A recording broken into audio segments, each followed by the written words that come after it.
Bonjour, je vous présente la variante Seirawan Chess ou S-Chess. Cette variante date de 2007, elle a été inventée par le grand maître américain Yasser Seirawan. Le jeu commence comme une partie d'échecs classique sur un plateau de 8 par 8 avec toutes les pièces en position standard. Mais chaque joueur, alors pareil pour les noirs, vous installez ça comme des échiquiers, comme une partie d'échecs dite normale et conventionnelle, c'est-à-dire celle que vous connaissez. Donc je vais le faire ici, vite fait quand même. Hop. Ensuite, tour, cavalier, fou, hein, vous le savez. Tour, cavalier, fou, reine sur sa couleur. Et roi à côté. Voilà. Voilà. Alors attention, parce que dans ce jeu, vous avez deux pièces qui sont en réserve. Vous avez tout simplement l'éléphant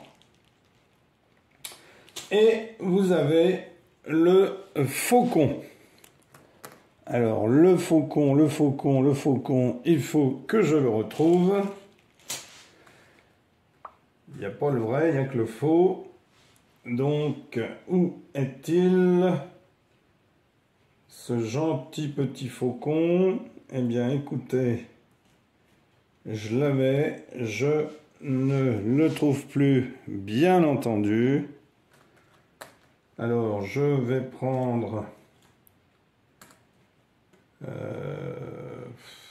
que j'ai une pièce qui ressemble au faucon, là.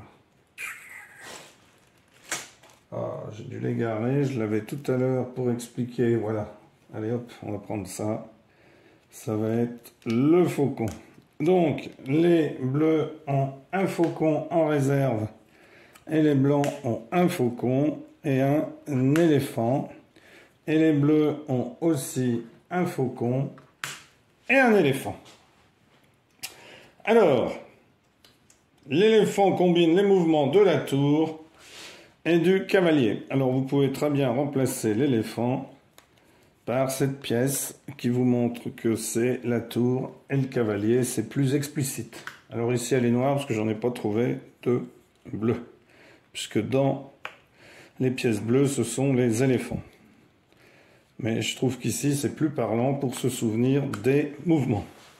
Et vous avez le faucon, alors attention, le faucon qui ne va pas se déplacer comme dans le jeu du faucon, puisque lui, il a les mouvements du fou et du cavalier. Donc vous pourriez très bien remplacer ce faucon par le cavalier fou. Voilà. Voilà, donc là, ça vous dit vraiment, hein, c'est plus facile à se souvenir des mouvements.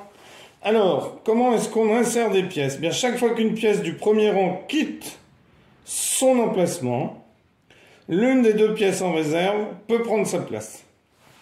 Donc, imaginons que je décide de faire cette entrée-là. Eh bien, je peux très bien, par exemple, mettre la tour et le cavalier à la place. Lorsque toutes les pièces du premier rang ont bougé, c'est-à-dire, imaginons que je sois dans cette configuration-là,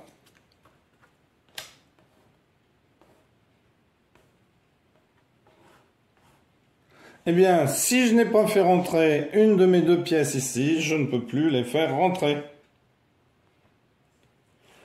Ou alors, possibilité encore de la rentrer, c'est après une manœuvre de roc.